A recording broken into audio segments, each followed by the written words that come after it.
लोग अब उसी प्रकार से मनुष्य पृथ्वी लोग के मनुष्य उसी प्रकार से विवाह करने लगेंगे। मंडप स्थापनम नंदी मुखम प्रतिकूल धर्म का कारहयाब्दीनाथ लोकेशम क्या अन्यथा।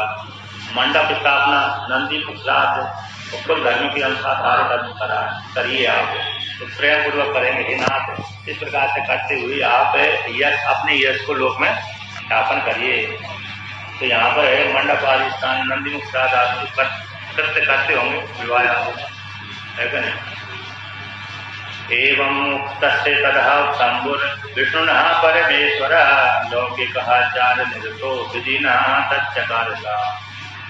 कहते जब भगवान शिव जी ने इस विष्णु भगवान ने शिव जी से कहा तो शिव जी ने आज्ञा दे दी, ठीक है आपकी जैसी मर्जी। फिर ब्रह्मा जी ने भगवान विष्णु ने वो सारे क्रियाकर्म कराए और क्रियाकर्म कराने के पश्चात बारात लेकर के हिमालय राज के पास में पहुंच गए। तो यहाँ पर आगे कहते हैं, अब कहते हैं इतनी संख्या में लेके गए थे इसका वर्णन भी नहीं करते, जोड़ने में नहीं आता।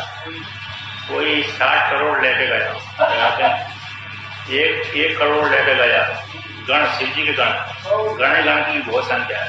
एक गण लेके गए 1 करोड़, दूसरा गण 10 करोड़, तीसरा 4 करोड़, चौथा 8 करोड़, पांचवा 9 करोड़ और दो व्यक्ति 60 करोड़ लेके गए। फिर 8 करोड़, फिर 5 करोड़, फिर 6 करोड़, फिर 1 करोड़, बस एक तो कहते हैं 600 कोटि गण ले गए। अब कोटियां करोड़ होता है, 1000 करोड़ लेके गया। एक 8 करोड़, एक 12 करोड़, फिर 600 कोटि फिर गण लेके गया।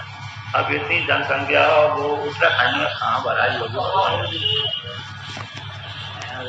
इतनी जनसंख्या थी वहाँ पर। कहते ये तो मानते थोड़े से बदला है।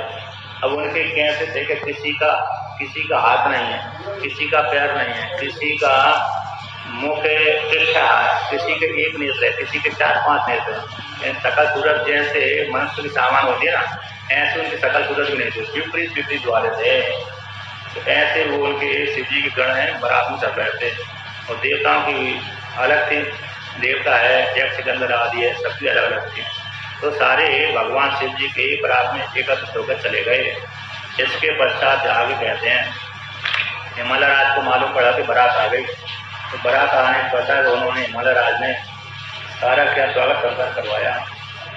गणानां पश्यतो भूत्वा सर्वे देवा संस्कृता अन्वयो सर्वसिद्धाचा लोकपालादिका।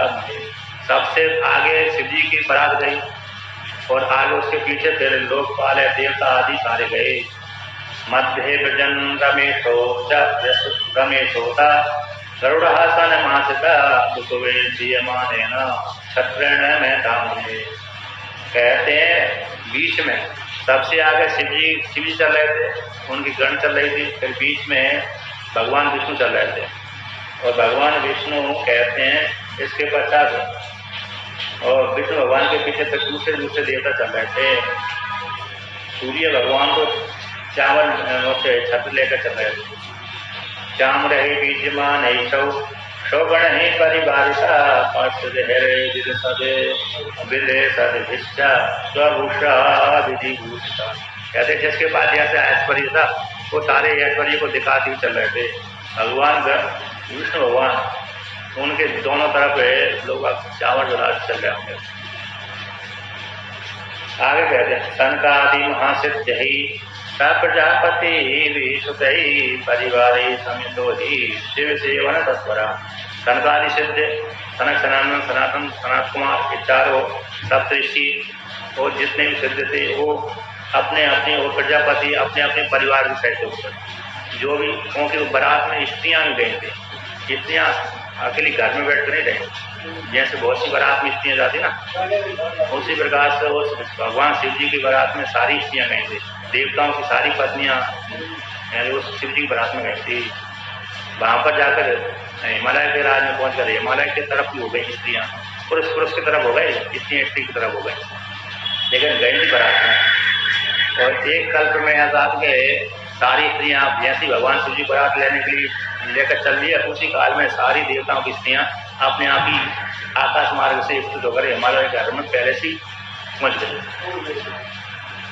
सह स्व सैन्यमध्यगा शस्त्रः ऐरावते गजस्थिता नाना विभूषितोऽत्यन्तं सृजन् देहे सुरेश्वर। इसके पश्चात फिर इंद्र देवता चले, फिर सिद्ध आदि चले, फिर गंधर्व चले और सारे चले। नाथ के गंधर्व आदि, तुंदु नारद आदि सारे भगवान कहते हैं हे देवता आदि है भगवान शिव जी के बारात में चले। जगत हो मातरा सर्वा देव कन्या से सर्वसा गायत्री देव सावित्री लक्ष्मी रन्या सुरस्त्रिया।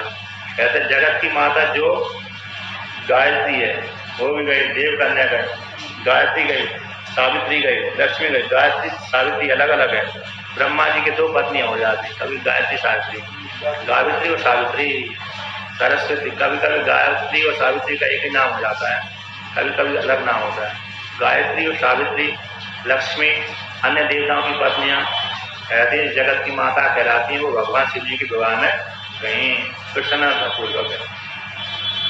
अब किसी के हाथ में स्फटिक की माला थी, किसी की सोने की माला थी, किसी के नीलम मोती आदि की माला थी, और कोई अस्त्र शस्त्र लेकर के चल रहा था। वेद भी मूर्ति रूप धारण करके चले। ब्रह्मा जी आदि, ब्रह्मा जी साथ जो वेद है वो वेद भी गए। हिमालय ने देखा कि बारात आ गई तो हिमालय ने बारात को देख करके स्वागत सत्कार करवाया और यथा योग स्थान पर ठहरवा दिया जहाँ पर जिसका योग था। जैसा एक स्थान रूप बलि से एक न्याय होता है, जैसा एक होता है उसी प्रकार बलि दी जाती है।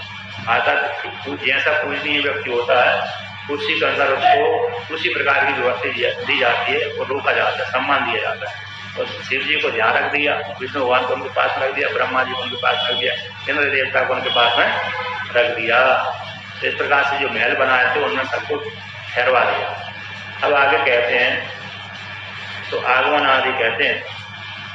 अब बारात जब जहाँ पर ठहरवा दिया इसके पश्चात वहाँ से मंडप आदि के लिए आगे चली बारात।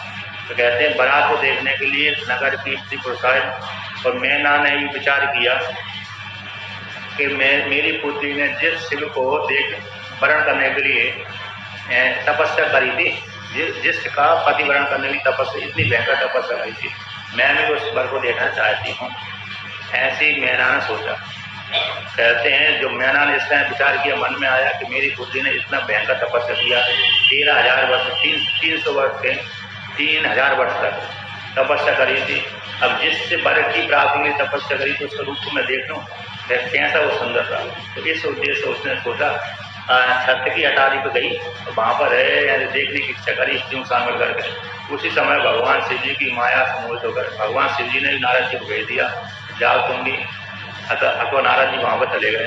तो यहाँ पर कहते हैं इत्याज्ञान परा साचा दर्शनार्थम शिवस्य च मुने समम सत्यस्य चंद्र साल हम समागता। कहते हैं भगवान कहते हैं इतनी अज्ञान पर भगवान शिव जी के दर्शन करने की इच्छा से जो अन्य नगर की स्त्रियां हैं तो मैना है, मेनका के अथवा मैना के साथ भगवान शिव जी को दर्शन करने के लिए एक महल का नाम होगा चंद्रशाला। तो चंद्रशाला महल के ऊपर चली गई कि मैं शिव जी को देखना चाहता हूँ। मेरी पुत्री का जो पति वर है उसको मैं देखना चाहती हूँ। इसलिए सारी जो मैना है, मैना के साथ उसकी जो सखियाँ होंगी, सहेलियाँ होंगी, वो चंद्रशाला में चले गए। वहीं पर नारद जी भी चले गए। शिवो भी चाहता तस्याम ज्ञात्वा अहंकारे मात्मना विष्णु चाहमान लीलांतकात भूताम प्रभु। कहते शिव ने भी उसे मैना के अहंकार को ग्रहण दिया कि मेरी पुत्री इतनी सुंदर है, मेरी पुत्री ने जिस पति को ग्रहण किया वो भी कैसा सुंदर होना चाहिए। ऐसे जान करके भगवान शिव जी ने उसकी अहंकार को तोड़ने के लिए विष्णु भगवान से कहा, हे विष्णु भगवान, हे देवताओं, कहते हैं तुम अपने अपने हिसाब से चलिए, मैं पीछे चलूंगा, आप आगे आगे चलिए। तो मैंने देखना चाहती बारात और दूल्हा को, वर को देखना चाहते। शिव जी ने देखा कि उसकी अहंकार को तोड़ना है अभी। तो ऐसे तोड़ने की इच्छा से भगवान विष्णु से अन्य देवताओं से भगवान शिव जी ने कहा, हे विष्णु भगवान, हे देवताओं, आप अपने अपने स्वरूप के अनुसार कैसे चलिए? अपनी अपनी समाज के अनुसार, स्वरूप के अनुसार, योग्यता के अनुसार चलिए। आप आगे आगे चलिए, मैं पीछे पीछे चलता हूँ। मैं सबके पीछे, पहले तो भगवान शिव जी बारात लेकर के कैलाश पर्वत से आए थे, सबसे आगे आए थे। सबसे आगे शिव जी आए, फिर विष्णु भगवान आए, फिर ब्रह्मा जी आए, फिर इंद्र देवता आए, फिर ऋषि मुनि आदि आए।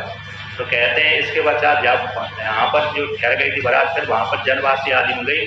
तो जहाँ पर नगर में आदि प्रवेश करने, जहाँ पर विवाह आदि होना है, उधर जहाँ पर गई तो वहाँ पर तो शिव जी ने देखा कि इसको अहंकार है, मैना को अहंकार है। तो अहंकार को तोड़ने के लिए शिव जी ने लीला करने के लिए देवताओं से कह दिया, हे देवताओं, हे विष्णु, तुम सबसे पहले आगे आगे चलिए। मैं अपनी पार्टी को लेकर के, अपनी सेना को लेकर के पीछे चलूंगा। ऐसा बोल दिया। शिव कहते हैं मद क्रिया युवाम था तो सदैव चा पृथक पृथक गच्छतम गिरि द्वारम वयम पश्चात प्रजेमयी। शिव जी बोलते हैं ब्रह्मा जी से, बोलते विष्णु भगवान से, हे देवताओं, हे विष्णु भगवान, आप सब पृथक पृथक होकर चलिए। एंड जो जिसका सेना है उस सेना के साथ युक्त होकर चलिए। अब मैं बाद में गिरिराज के दरवाजे में मैं सबसे पीछे आऊँगा, आप सबसे आगे चलिए, आप लोग सारे। और फिर योग्यता के अनुसार चलिए। जैसा पहले कम पूजनीय हो फिर सबसे पहले जाएगा, जो ज़्यादा पूजनीय हो उसको उससे पीछे जाएगा, और ज़्यादा पूजनीय हो उससे पीछे जाएगा। इसलिए सबसे पीछे मैं आऊँगा। तो इत्याकर्ण्य हरि सर्वाम आहुयो वाच तन्मया सुरा सर्वे तदैवासु गमनम चक्रो रोक्षका। फिर ब्रह्मा जी ने, विष्णु भगवान ने सारे देवताओं से कहा, हे देवताओं, हे मुनियों, ऋषि मुनियों, शिव जी की आज्ञा है कि हम सब पहले आगे चलें, बाद में शिव जी बारात लेकर के पीछे आएंगे। इस्लाम सरोगृहे मैनाम मुन्हे विश्वेश्वरस्त्वया तथैव दस्यामासा हृदय भ्रंशो दत्यता भवेत्। कहते इसके पश्चात मैना जो घर है, घर का जो छत होता है, तो छत पे चली गई, रह के छत पे चली गई। वहीं पर मुनि को साथ ले गई, हे मुनि, आपने जिससे मेरी पुत्री को कहा कि शिव जी ऐसे शिव जी की तपस्या करें, शिव जी तपस्या से प्रसन्न हो जाएंगे और तुम्हारे साथ विवाह करेंगे, तो उस शिव जी के स्वरूप में देखना चाहती हूँ। मेरी पुत्री ने जिस वर को प्राप्त करने की तपस्या करी, उस वर का कैसा रूप है, कितना सुंदर है, देखना चाहती हूँ, आप मेरे को दिखला दीजिए। तो ऐसा नारद मुनि से कह करके वो छत के ऊपर चली गई। कहते हैं भगवान शिव जी ने उसके मन के भाव को जान लिया था। तो आगे कहते हैं एतस्मिन् समये मैना सेना च परमां शुभां रीक्षन्ति मुने दृष्ट्वा सामान्यमस्ता भवत्। तब जैसी बोल करके छत के ऊपर चली गई, नारद जी को साथ ले गई। तो सबसे पहले ऋषि मुनि गए, और ऋषि मुनि के बाद फिर गंधर्व आदि का नंबर आया। कहते सामान सेना को देख करके थोड़ा प्रसन्नता हुई। हाँ, जिस सेना में ऐसे व्यक्ति आए तो उस व्यक्ति को से दूर वर्ग के कितने अच्छे व्यक्ति होंगे।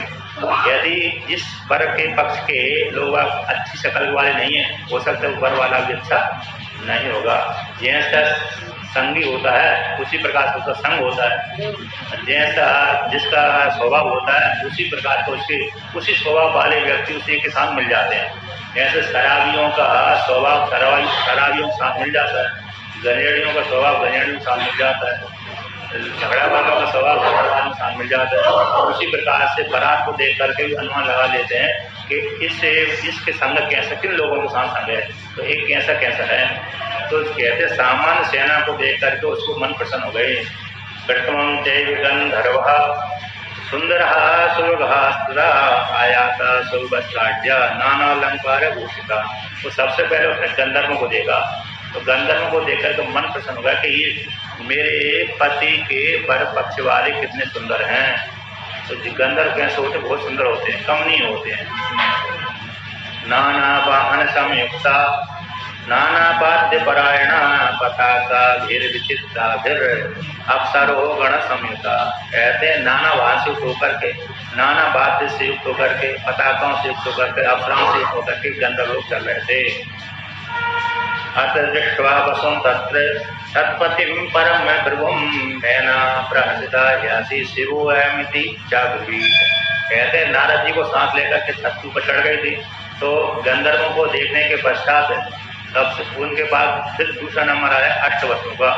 अष्टवसु को देख कर मैना को बड़ी प्रसन्नता हुई। और मैना ने नारद जी से पूछा कि ये शिव है का, जिस मेरी पुत्री ने जिसको वर्ण किया है कि वही शिव मेरा पति है, मेरी पुत्री का वर है क्या?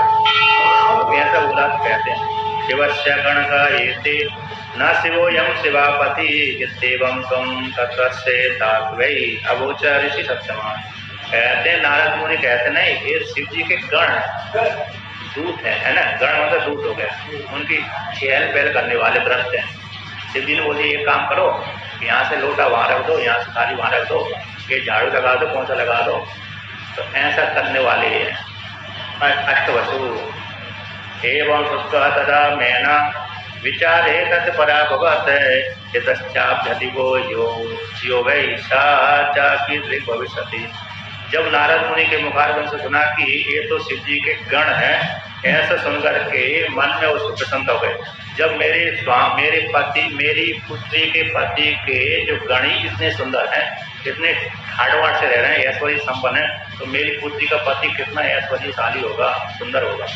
इसको कैमुतिक न्याय बोलते हैं, यह कैमुतिक न्याय।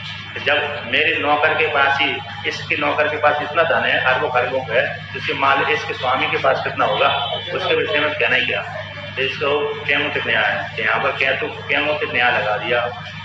एतस्मिन् यक्षा मणिग्रीवादयश्च ये तेषां सेनापयः दृष्टा शोभापि द्विगुणीकृतः। कहते हैं इसके पश्चात अरे जो गंधर्वादी के बाद मणिग्रीवादी जो यक्ष है, यक्ष जो मणिग्रीवादी है वो सेना से युक्त होकर के उनकी गंधर्वों की अपेक्षा जो यक्ष हैं उनकी 2 गुणी अधिक रूपवान होते हैं। यहाँ पर अष्टवसु से ज़्यादा सुंदर ये होते हैं, यानी मणिग्रीवादी यक्ष कहते हैं 2 गुणी रूप को धारण करके चले थे। जब उसको देख करके जब देखा तो मैंने बहुत प्रसन्नता हो गई। सत्यपतिम च मणिग्रीवम दृष्ट्वा शोभान्वितम् इच्छा अयं रुद्रश्च स्वामी मैना प्राहेति हसिता। कहते मणिग्रीव को देख करके मैना प्रसन्न हो गई। उसने कहा ये ही मेरी पुत्री का पति है, ऐसा जान लिया। ऐसा जान करके नारद मुनि कहते ना ये नहीं, ये तो उसका सेवक है। तो सेवक मतलब यही हो गया आज्ञा पालन करने वाला। इसके पश्चात आगे कहते हैं बन्नी गए, यानी अग्नि देवता है। अग्नि में वो ज्यादा तेज होता है। अग्नि का जो रूप है अरे गंधर्वों से अच्छा श्रेष्ठ रूप वाला होते हो। उसको देख करके मैंने कहती निश्चित रूप से यही मेरी पुत्री का पति होगा। उनका नहीं, ये भी नहीं, ये भी नौकर ही है उनका। इसके पश्चात यमराज गए। यमराज को देखकर प्रसन्न हो गए, कहते हैं ये निश्चित रूप से मेरी पुत्री का पति होगा। उनका ये भी नहीं, ये भी उनका रत्ता ही है, नौकर आगे बंद करने वाला है। इसके पश्चात नैऋत्य देवता गए। नैऋत्य देवता की भी यमराज से ज़्यादा सुंदरता है। इसके पश्चात वरुण देवता गए, उनकी और वरुण भी ज़्यादा सुंदर है। कहते हैं वरुण के पश्चात फिर वायु देवता गए, वो वायु देवता भी सुंदर है। कहते हैं जैसे जैसे बोलते ये पति वायु देवता मेरी पुत्री के पति होंगे, मतलब वायु देवता को देखकर निश्चित रूप से यही मेरे पुत्री का पति होगा। ये भी नहीं, ये उनकी आज्ञा पालन करने वाले हैं। इसके पश्चात कुबेर आया। कुबेर को देख करके भी उसने कहा कि नारद जी करना ये भी नहीं है, ये तुम्हारी पुत्री का पति का है, पुत्री के पति है, उसका टहल करने वाला है, खर्चा देने वाला है क्या नहीं। कुबेर कैसा है, शिव जी का मित्र है और शिव जी उसके ऊपर कृपा करते हैं, खजांची है।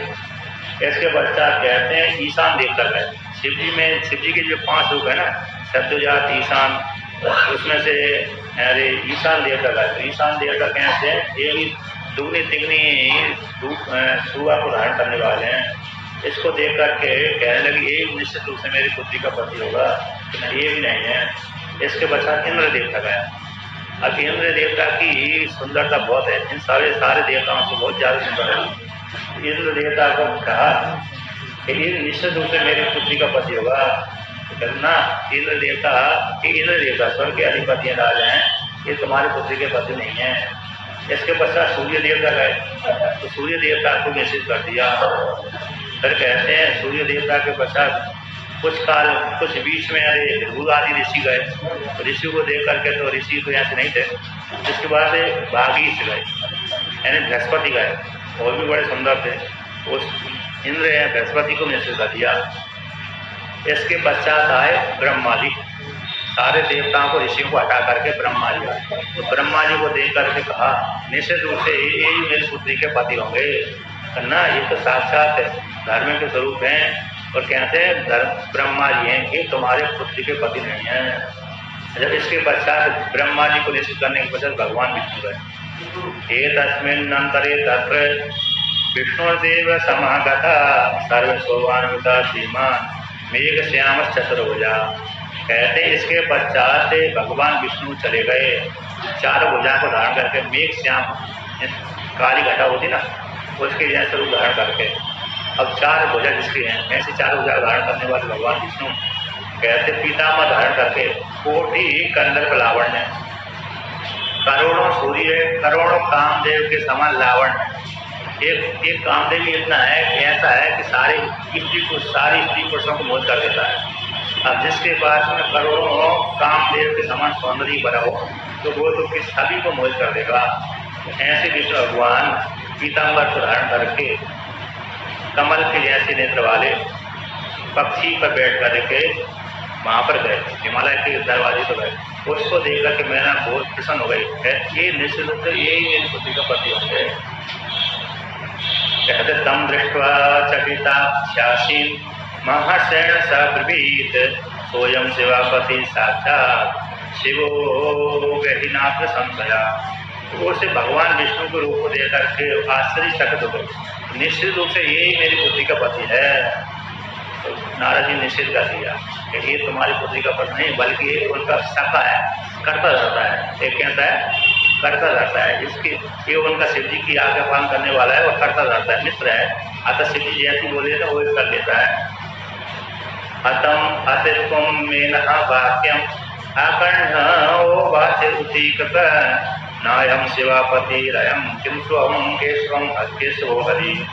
कहते हैं मैना की वाणी को सुन करके, मैना की बात सुन करके कहते हैं, नारद जी कहते कि नहीं, ये तो तुम्हारे पुत्री के पति का मित्र है, करता रहता है।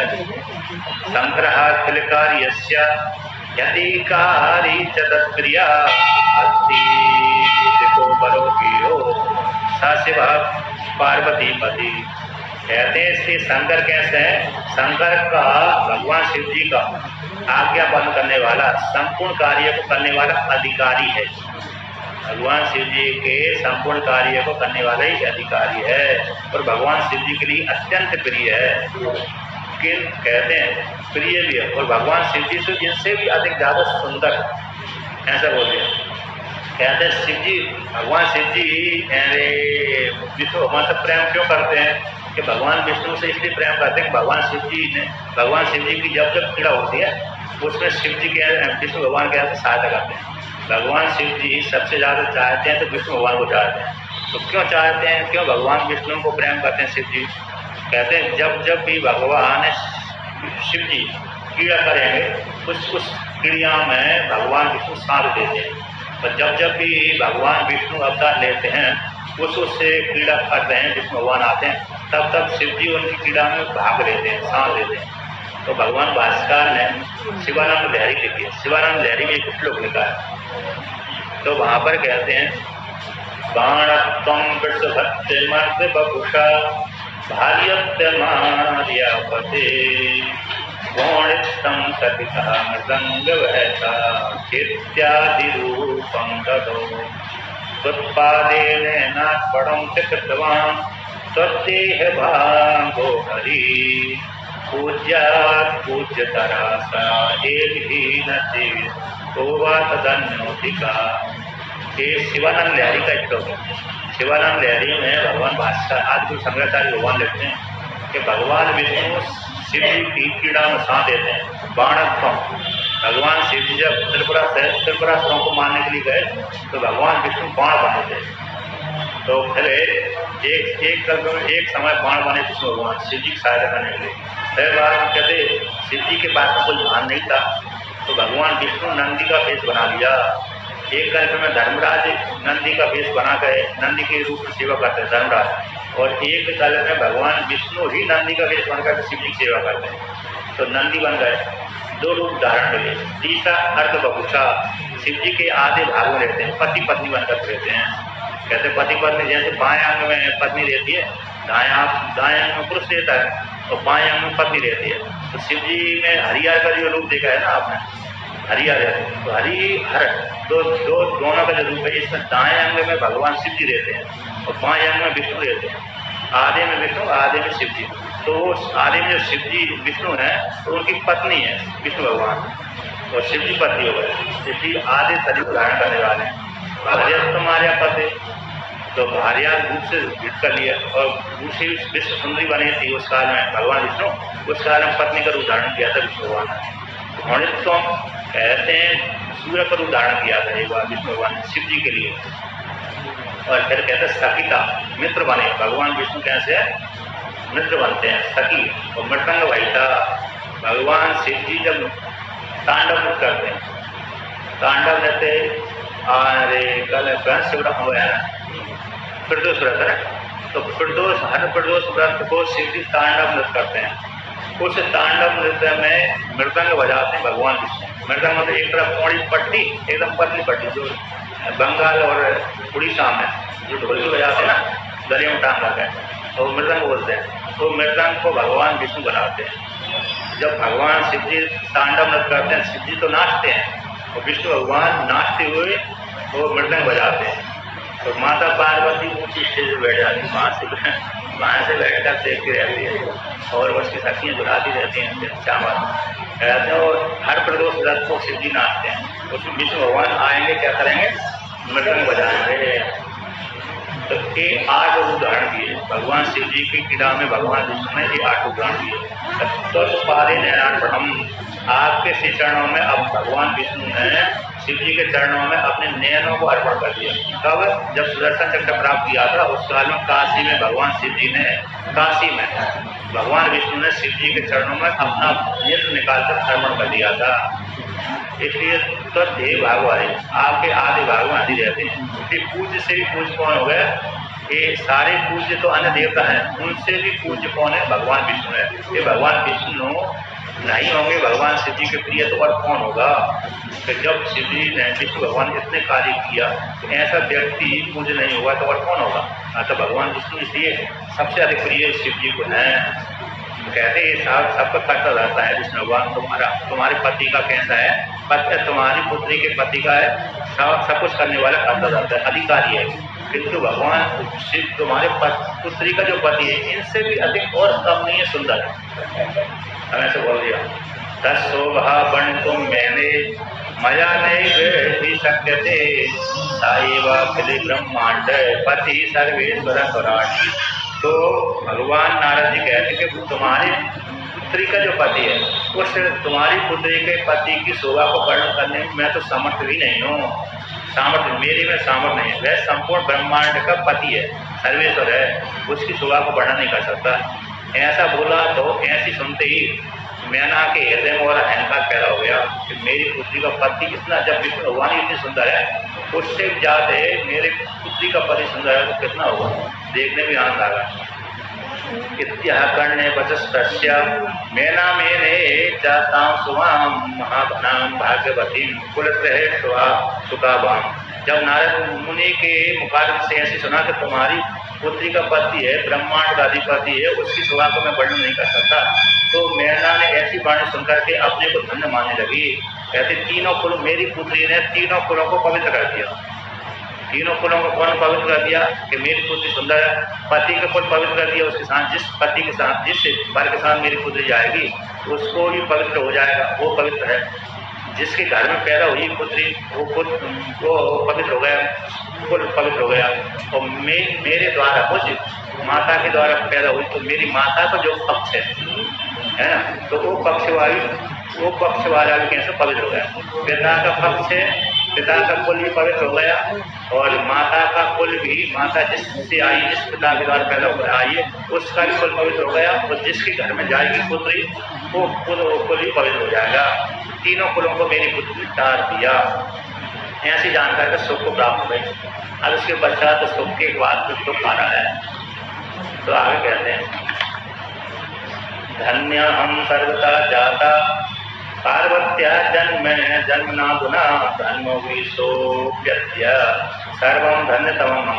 मैं धन हो गई, मैंने अपनी पुत्री पार्वती को जन्म देने के कारण मैं भी धन हो गई। मेरे पति जो ग्रीस है मतलब पर्वतराज है वो भी धन हो गई, और हमारा नगर भी कैसे हो गया, धन हो गया। मया देवा नायका सो प्रभान्विता यह पति पति रस्य भविष्यति। कहते जो मैंने देवताओं के नायक स्वामी देखे इतनी शोभा युक्त थे, अब इन सबका पति तो और कितनी शोभा से युक्त रहेगा। जब मेरी जो जितने भी मैंने देवताओं के नायक स्वामी देखे वो इतने सुंदर हैं, तो कोई इतने सुंदर है तो इनका सबका जो पति है अगर स्वामी है, इन देवताओं का जो स्वामी वो कितना सुंदर होगा उसके विषय में कहना ही किया है। ऐसा मैंने अपने को धन्य मानती है। तो जैसे धन्य मानी रही थी तो भगवान शिव जी की बारात आने लगी। कहते मैना प्रेम निर्भर मानसा दावत समागतो रुद्रो अद्भुत तो जैसे ही अपने आप को धन्य मान रहे थे उसी काल में भगवान शिव जी की सेना आ गई।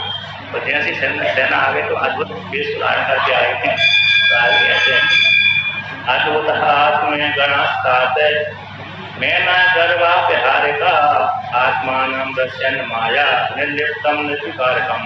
तो भगवान शिव जी के गण को देखा, मैना के गर्भ को हरण करने वाला था, तो शिव जी ने अपने गणों का रूप का दिखा दिया, अपना स्वरूप दिखा दिया। कहते माया के निर्लिप्त जो रहने वाले हैं निर्विकार भगवान है, उसने अपने प्रभाव को दिखा दिया शिव जी ने। अब शिव जी आगे कैसे दिखलाते हैं, तमहागतम अभिप्रेत्य नारद है तुम मुने कदा मैं नमोचुभ्य दर्शन तम शिवापति। इसके पश्चात थोड़ी सेना आगे बढ़ी तो शिव जी ने अपने स्वरूप को दिखला दिया, मैना सामने प्रकट हो गए। अतः बारात जैसी मैना छत पर खड़ी थी तो वहां से देखो तुम्हारे पुत्री का पति आ रहा है।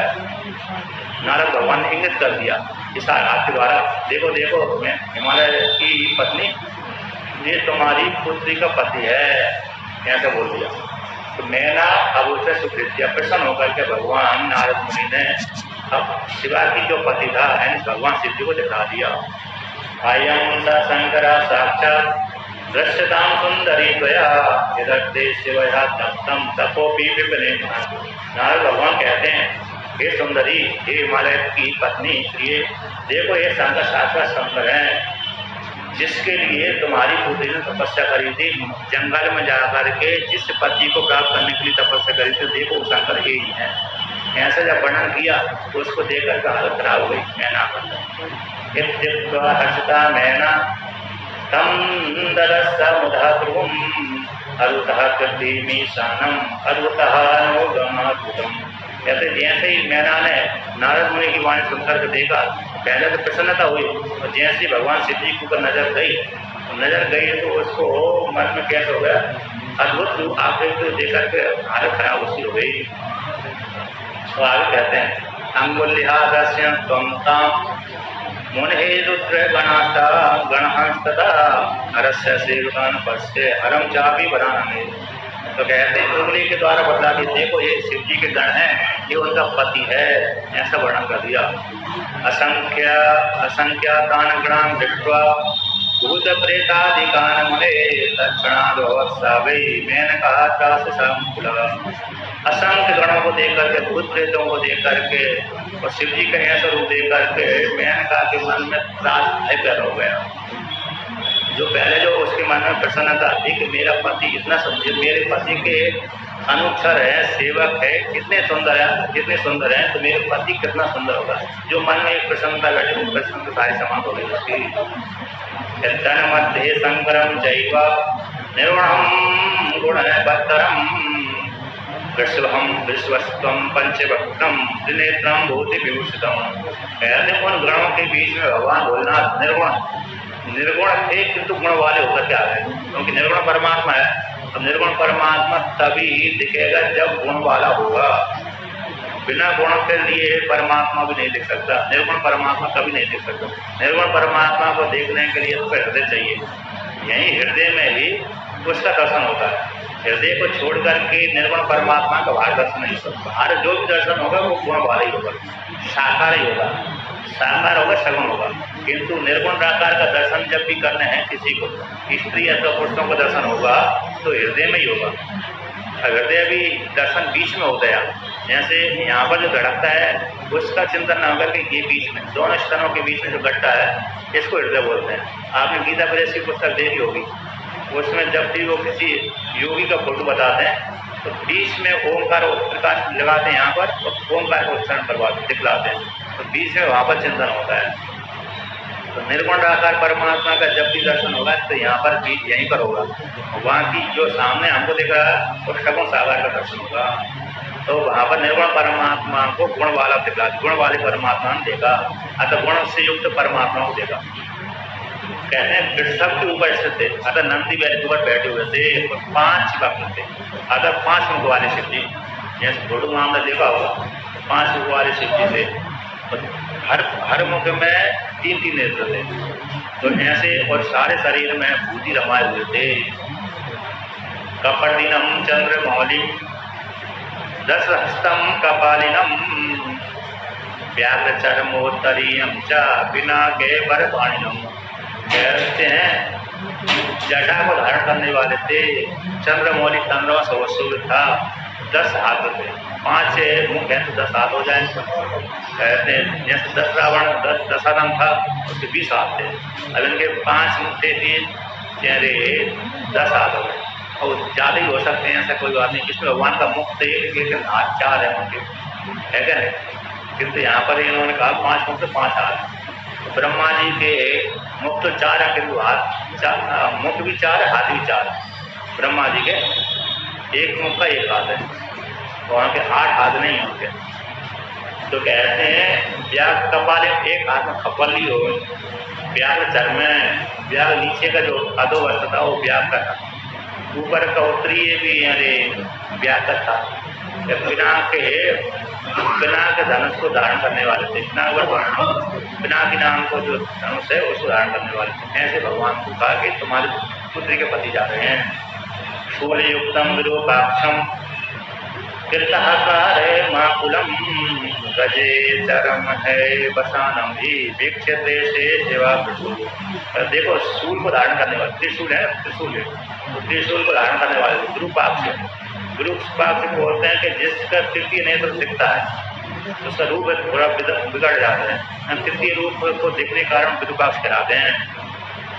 कहते हैं हो सकता है यहाँ पर दिख जाने से कोई विशेष होता होगा। कहते हैं विकृत आकार अकुलम, आकार कैसे ठीक नहीं था, विकृत कर दिया, विकृत आकार वाले शिव जी को देखा, गज चर्म है। और वो गजासुर ने कहा कि भगवान मैंने आपके त्रिशूल पर बैठे बैठे कितने दिनों तक तपस्या करी, अब मेरे को वरदान दीजिए। तो गजासुर ने कहा कि यदि आप वरदान देना चाहते हो, वरदान दिए तो आप मेरी खाल को उड़िए। काशी में गजासुर को मारा गया, भगवान शिव जी ने क्या किया, उस गजासुर को अपने त्रिशूल पर धारण कर दिया। अब त्रिशूल पर धारण करते करते मरा तो नहीं, किंतु उस त्रिशूल ये कई हजार वर्ष तक उसी त्रिशूल पर टंगा रहा। तो शिव जी ने देखा कि मेरी तपस्या कर रहा, तो शिव जी प्रसन्न हो गए। प्रसन्न हो जाने के पश्चात कहा मैं तुमसे प्रसन्न हो गए, तुम वरदान मांग लो। तो महाराज क्या तुम प्रसन्न हो गए, आप प्रसन्न हो गए तो वरदान देना चाहते हो, तो मेरा ये खाल है, चर्म है, क्योंकि हाथी बन करके भगवान शिव जी मारा तो हाथी के वेश में उसको मारा था। तो गजासुर ने, जिस कारण गजासुर आया था किसी ब्राह्मण को मारने के लिए, हाथी बन करके आया था, उसी काल में भगवान शिव जी ने हाथी वाले वेश में इस गजासुर को मारा था। तो उसने कहा महाराज मैं हाथी के वेश में मरा हूँ, इसलिए हाथी का रूप धारण करके इतनी हजार कर आपके त्रिशूल टंगा रहा, तो मैं पवित्र हो गया, और आप मेरे वरदान देना चाहते हैं तो मेरी खाल को आप ओढ़िए। तो भगवान नहीं ओढ़ना चाहते तो मजबूरी में ओढ़ना पड़ेगा। कहते हैं गजासुर, गज को धारण करने, गज चर्म को ओढ़ने वाले, ऐसे शिव जी को देख करके शिवा को उत्पन्न करने वाली जो मैना थी और डर गई, अर्पितां कंस संयुक्तां केवलां विब्रह्मवे धियं शिवायोमिति यं वन्द्या दर्शनतां तो तुम अब्रवीत। तो कहते कंपन से युक्त है, भयभीत हुई, बुद्धि को घूमती हुई भगवान शिव जी से भगवान नारद जी कहते हैं देखो देखो देखो अम्नि के द्वारा निकला है। नारद जी का देखो ये शिवा का पति है, ये शिवा का पति जा रहा है, तुम्हारी पुत्री का पति जा रहा है, तुम देखो एक महीना ऐसा। और कहते हैं तुदी है तदवचा सत्वा पाता हत लता इवा साप पाता गुटम भूमौ तेन दुख भरा सती।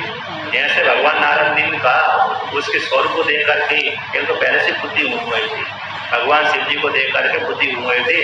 तो नारद जी ने जैसी ही वाणी बोली तो यहाँ पर उदाहरण देते हैं जैसे बात से वायु के प्रकोप से वायु के इशारे से जैसे लता गिर जाती है, चित हो जाती है। बेल पर कोई लता है ना, लता मतलब जो चढ़ती है, बेल है, बेल जैसे चलती है तो वायु के प्रभाव से प्रकोप से जैसे वो चलायमान हो जाती गिर जाती, उसी प्रकार से नारद मुनि की वाणी को सुन करके पहले से बुद्धि घूम गए थे, तुरंत ही जमीन पर गिर गई और महान दुख से होकर घूमित कर गई। इमिदम विकृतम दृष्ट्वा वंचिता हम दुराग्रहे मैंने कहा सब क्षणात, क्या मेरी बुद्धि ने ऐसे वर को वर्ण किया है कि मैं तो थक गई। एक दुराग्रह के कारण, मेरी बुद्धि के दुराग्रह के कारण मैं थक गई। मेरी बुद्धि ने कहीं ऐसे वर की प्राप्त की, इतनी भयंकर तपस्या करी थी का, इतनी विश्व सबसे ज्यादा सुंदर मेरी बुद्धि है, उसने क्या ऐसे खराब आकृति वाले पति को ग्रहण करने के लिए इतनी भयंकर तपस्या करी। ऐसी जान करके, ऐसी सोच करके, बोल करके मूर्छित हो गई। जैसी मूर्छित हो गई पृथ्वी गिर पड़ी। उसी समय नगर की जो स्त्रियाँ होंगी, आसपास की स्त्रियाँ, उन्होंने एक ने हाथ दबाया, एक ने पैर दबाया, एक ने जल छिड़का, धीरे धीरे से होश में लेके आए। संज्ञान दत्ता साचा मेना सेन क्रिया सती विटला बहाती संसुप्ता रसकार मता भोग। इसके पश्चात नारद जी ब्रह्मा जी कहते हैं जब बेहोश हो गए, बेहोश हो जाने के पश्चात सारी स्त्रियों ने वहां पर हाथ पैर उसका मला, इसके पश्चात पानी छिड़का, जल छिड़का, जल छिड़कने के पश्चात उसके होश आई। होश आने के पश्चात जैसे होश आया तो रोने लगे। रोने के पश्चात नारद जी से कहने लगे दुष्ट मेरी पुत्री को